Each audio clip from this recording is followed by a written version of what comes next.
Shalom and welcome again to another edition of Seekers of Meaning, the podcast of Jewish Sacred Aging. I am your host, Rabbi Richard Address, and I greatly appreciate you being with us. With these podcasts, we hope to explore issues that touch us, our families, in light of the revolution in longevity that is helping to reshape our entire Jewish world. We appreciate your support. You can follow us and listen to us and listen to previous podcasts by going to our website, jewishsacredaging.com, as well as liking the Jewish Sacred Aging Facebook page. And we are very, very pleased to welcome to this edition of Seekers of Meaning, David Balto, coming to us from the greater Washington, Baltimore complex, if that's a good word. David is the coordinator for the upcoming National Bikur Cholim Conference. And that is really going to be the subject of what we want to talk about here, because this is a major, major event. David, welcome. Welcome to Seekers of Meaning. How are you doing?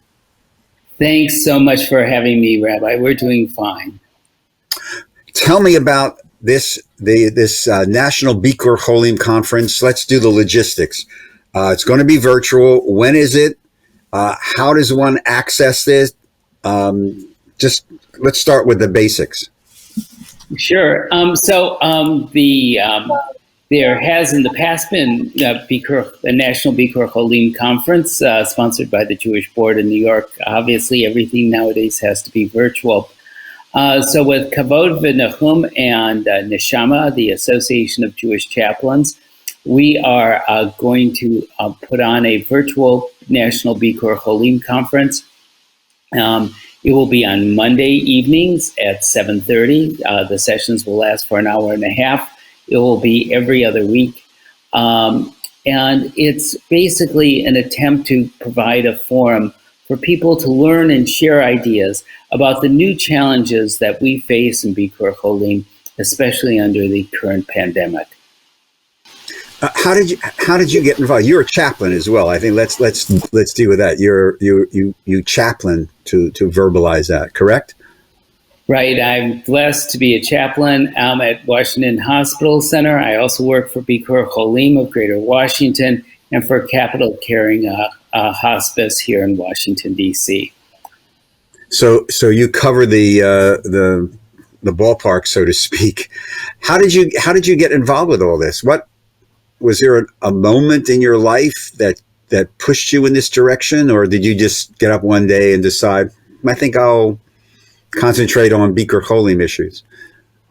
So for those of us who love watching Seekers of Meaning and love reading all the material on the website, it's a journey you're probably fairly familiar with. I reached a point that I really wanted to give to the community. I really wanted to connect with people in a much more direct fashion. And I was extraordinarily blessed that at the Hebrew Home of Greater Washington, they had a clinical pastoral education program, which I joined and participated in for 2 years. Then I went on to the major metropolitan hospital here in Washington Hospital Center. I had always been involved in acts of chesed. It's the core of our lives for my wife and I. But this was a chance to really dedicate myself to those opportunities and really, find the special person I was meant to be. How does that? It's interesting you say that. In the mitzvah of Bikur Holim, visiting the sick, which is a major mitzvah, as we all know, within the Jewish community, drawn textually from Genesis 18 and et cetera, et cetera. But David, what does it do to you? What has it done to you? You sort of like alluded to this in the last thing you said. How has it restructured your soul? How has it touched your soul? I think the ability to be a caring, compassionate, listening presence for someone in need, someone in a position of suffering, and help connect that person with Hashem. And Hashem's love is one of the greatest things we possibly can do. It's tremendously challenging, but it is incredibly fulfilling. I can think back very, very fondly to different encounters I had when I was a chaplain in a skilled nursing facility, and those encounters, just reside in me. A sense of of God's love for an individual human being, and just to participate in that is just a real blessing. The phrase you just used, God's love for an individual human being, and here we are recording this in the middle of the third or second or however many waves or spikes in this pandemic, and the conference is going virtual. And as you said in the opening, this pandemic has restructured the concept of Bikur Holim. So I guess the spiritual question, David, is where is God in all this? I think God is where God normally is. God's inside our souls. God's inside our hearts, helping us to strive to feel our connection to the world around us, and especially feel our connection to the people around us, and help God in the work of helping people feel the strengths within themselves, help them on the path to healing, or the path to wholeness, and going on to the next step when that's necessary. How has this pandemic really impacted the mitzvah of Bikur Cholim? Oh, it's impacted it tremendously, and there are incredible challenges we face, and that's part of the reason we wanted to go and hold this program.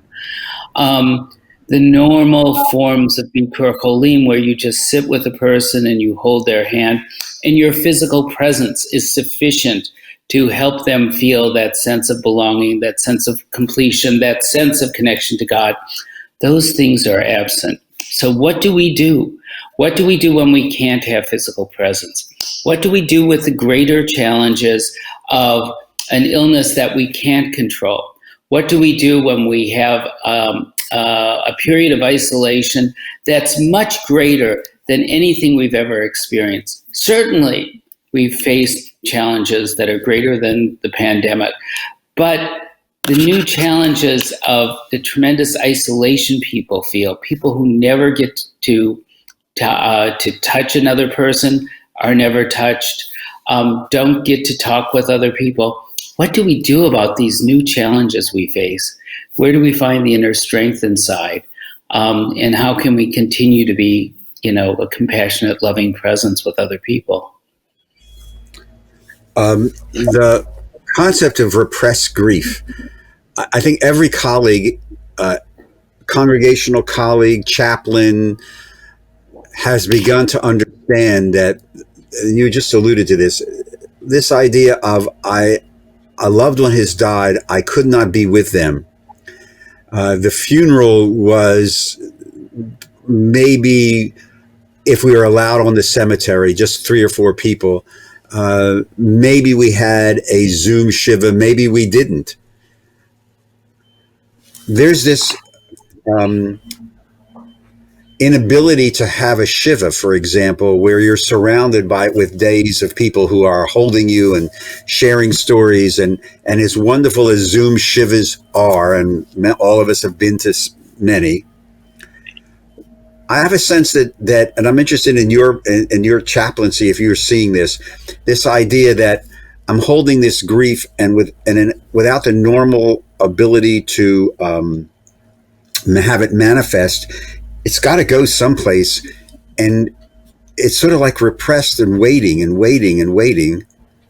Have you begun to see people saying, I'm going to wait and mourn, quote unquote, until the pandemic is over, and then we'll have people together for a celebration? But what do you do with those feelings? What do you do with those feelings while you're waiting?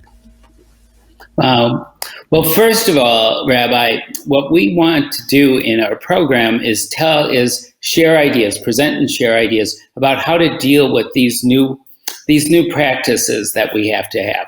We're going to have a session on liturgy. We're going to have a session on Shiva. We're going to have a session on funerals, so on and so forth, and talk about ideas of how do we bridge the gap for what we've lost, that we're not there personally. Now, the question of repressed grief is something that all groups are struggling with. And I'll give you just one example of this.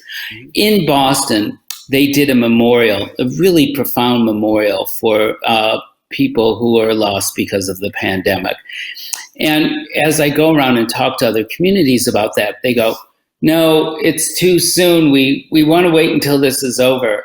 And you're just sitting there going, you have this grief inside. The grief isn't staying stable. The grief is growing within you. You know, we need to express it, and we need to express it often. And, you know, we need to find new avenues for expressing that grief. And the whole idea that, well, we'll wait till it's over, and we think about all the medical news we keep getting. We don't know when things will really be over. That's placing a real burden on us. So that's one of the issues of how to deal with repressed grief that we will address. Do you think there's an issue, just as you're talking, it occurred to you, do you think there's, how can I phrase this, but politically correct?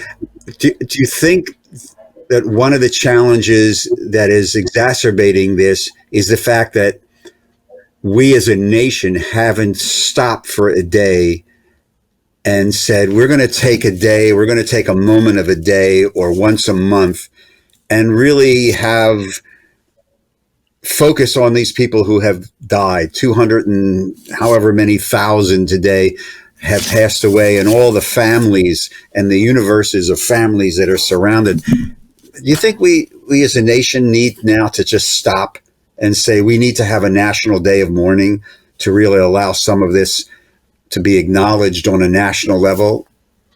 I'm just interested in your... Yeah, that's a beautiful idea, Rabbi. Of course, we have tools as Jews. I mean, for the people who are immediately affected, we say Kaddish, but maybe we should be giving thought about other opportunities for us as Jews to stop and just recognize, you know, the people who've been lost and the pain that families are suffering through. I mean, just the whole idea that you've lost this dear relative who lived in another part of the country, and not only did you not see them when they died, but you can't go to their cemetery. You can't, you know, everything is just so distant. So, yeah, I think something like a National Day of Mourning would be a terrific idea.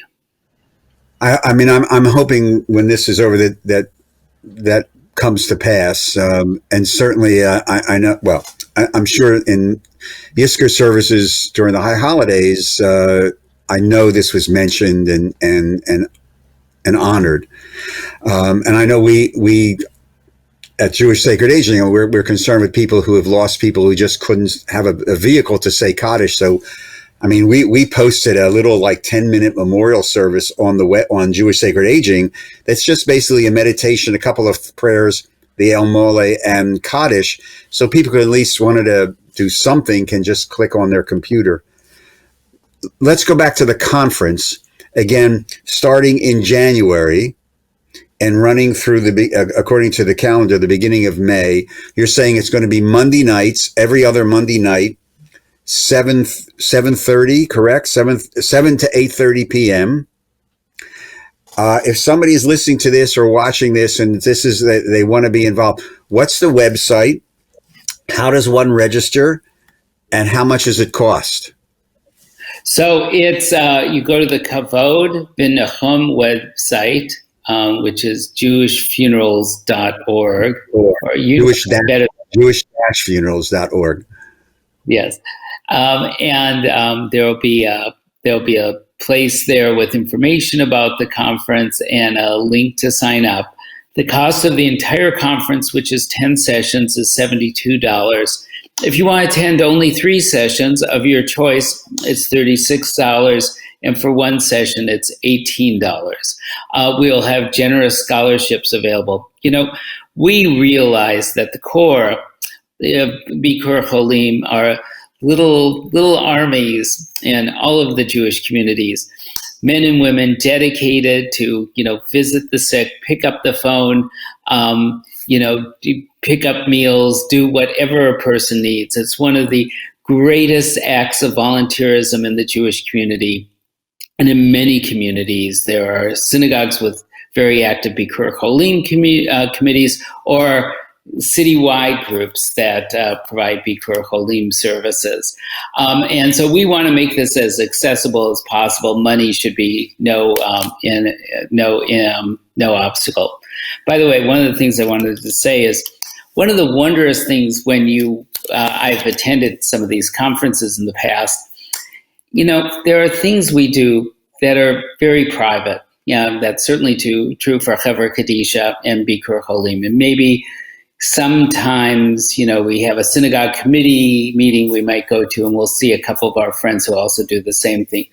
But when you walk into a room and you see all these other people whose hearts are moved like your heart is moved to do this mitzvah, Bikur Holim, it's really fantastically exciting.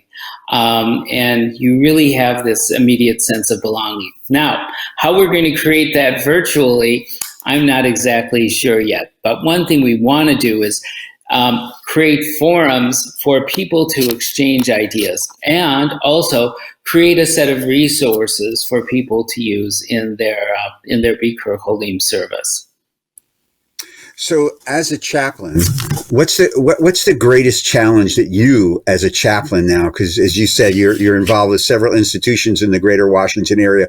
What's the greatest challenge that you face right now in your chaplaincy?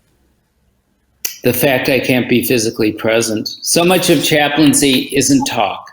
So much of chaplaincy is just my walking into the room, having tried to connect with Hashem, feeling Hashem's presence, and hopefully coming in a fashion that helps the patient feel Hashem's presence and love, and just being a warm and open presence for that person. That's gone, and I have to do things on the phone. And it poses all these, new challenges to try to create that sense of connection, even when, I can't touch a person, they can't see my face. Just my attentive look, might convey so much more than words could convey. So somehow you have to find new ways of conveying that. And your involvement with chaplaincy, this is anecdotal, because I've worked with chaplains and spoken at some of the conferences. But do you find that right now we have an increase? I know there's the neshama, and there's a real movement to professionalize the chaplaincy, and I'm sensing that in a small growth rate in the amount of colleagues that are being ordained are going into chaplaincy and second career. Are you finding this in your work? Are you finding a greater desire to do this work on the part of people cross-denominationally? I mean, Are you finding an increase in interest in becoming a chaplain? And if so, yes, why? I think so, and I think I think the pandemic is going to have a positive effect on chaplaincy. I think we are becoming more open to the spiritual, and I think that people are becoming more conscious, especially people in our generation, that life is something a lot more than just the physical, but recognizing there's a spiritual side of themselves. It's a very fulfilling profession, and I'm really blessed to be able to do it. What do you see as one of the great highlights of this conference? Again, the Bikur Cholim Conference, starting in January, virtual Monday nights, 7 to 8:30 p.m. Eastern, and then the subsequent time zones. By the way, while I'm thinking, will these sessions, these are going to be on Zoom, correct? Correct. And will they be recorded in case somebody, wants to be there but happens to miss it, but will they be able to go back to a site and download the recording of the particular session? Yes, they will. They will be on the Kavod website. Okay. And we're going to try to put that up when we post this. What are some of the highlights that you're looking forward to in this conference? I'm sure you're looking for all the sessions.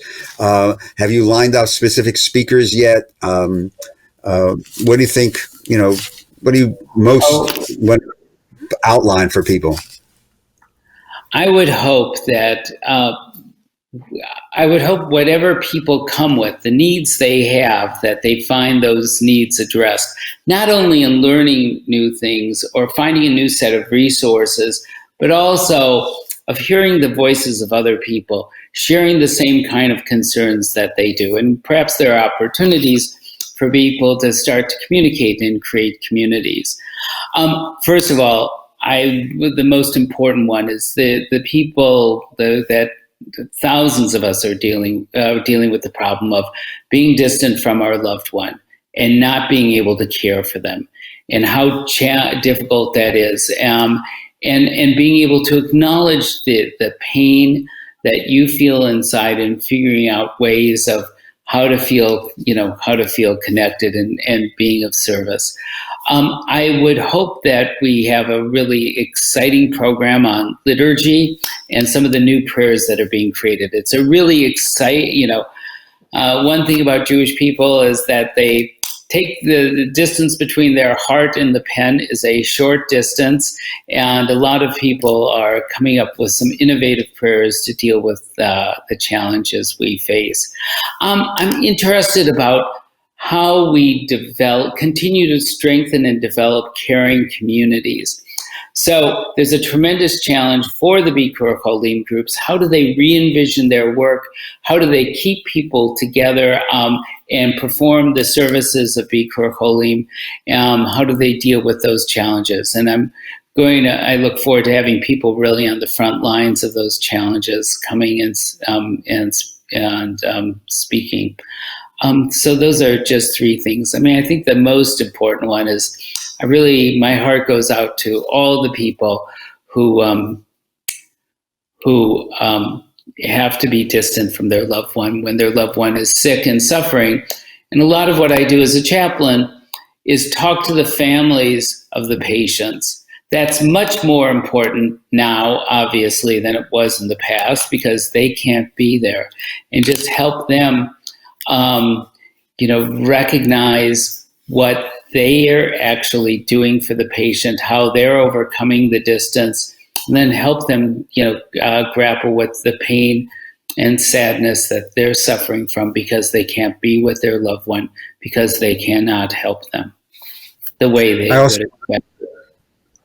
I also want to point out that not only the ritual stuff and the visitation and the liturgy and the things that you've mentioned, but if I'm remembering the program that you sent me prior to our conversation now, there is going to be some significant discussion around caring for the caregiver themselves. I mean, so much needs to be discussed in this day and age about how to take care of your own self if you're a caregiver.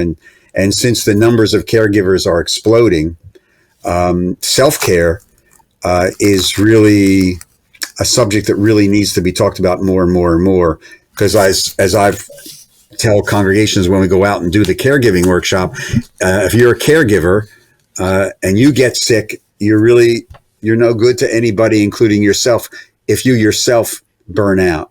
And so respite care and really self-care, and it's mandated in the tradition anyway, but it's extremely important. So I'm glad that you're including some of the sessions that dealing with it. I think it's very, very, very important. David Balto, again, the coordinator for the upcoming National Bikur Cholim Conference. Let's review it one more time. These are going to be Zoom sessions, virtual, starting January 4th. Is that correct, David? That's correct, yes. Every other Monday night through the beginning of May, 7 p.m. to 8:30 p.m. Eastern Standard Time, and then subsequently in time zones, the same thing. Their costs, again, David, run me through the cost. For the 10 sessions, you want to attend all of them at $72. You want to attend only three of your choice, it's $36. And if you only want to attend one, it's $18. But again, we'll offer generous scholarships. And if I want to register, when does the registration open for this conference? We would expect it to open right around in early December. So right around the time this is posting. And to register, you go to the website of Kavod v'Nichum, which is the Progressive Chevrah Kadisha organization. And if I remember correctly, it's jewish-funerals.org. And Correct. so the registration information will be on jewish-funerals.org, the Kavod v'Nichum site. And if you didn't hear that, you can always go to the great God Google and Google Kavod, K-A-V-O-D, Nichum, N-I-C-H-U-M, and I'll probably bring you to that website. You can, and it will be recorded. So this again is the National Bikur Cholim Conference. David Balto, I want to thank you very, very much for joining us, sharing some of your own insights and your own neshama with us in the work that you do with chaplaincy. Continued good luck with that. Gary, much good luck with the conference. It's the right time, the right place, and mazel tov on all this. So thank you. And thank you for giving us your time to walk us through a little bit of what you do and the Bikur Cholim Conference. So take care. Stay safe, David. Take care. Thank you. To all of you. People at the conference. What? I said I hope to see people at the conference. I'm sure you'll see them, everybody in their little Zoom box, which is our new way of identifying everybody in their little Zoom box. But take care, man. Take care. Thank you. And thank you for watching and listening to today's edition of Seekers of Meaning, the podcast of Jewish Sacred Aging. And remember, this Seekers of Meaning is now available as a TV broadcast on the Roku streaming service. And if you want to access it, you visit bit.ly/JSAROKU, and you can add that to your Roku box system. We welcome your comments and suggestions. You can get them to me at rabbiaddress@jewishsacredaging.com. And we invite you to also to touch base with us at our Jewish Sacred Aging Facebook page. We want to thank all of you who've begun to make donations to further our work. And you can do that by going to the homepage and clicking on the donate button. Seekers of Meaning is produced at the Broadcast Center of Lubetkin Media Companies in Cherry Hill, New Jersey. And we thank our producer, Steve Lubetkin. I'm your host, Rabbi Richard Address. I look forward to greeting you on our next Seekers of Meaning. Take care, stay safe, shalom.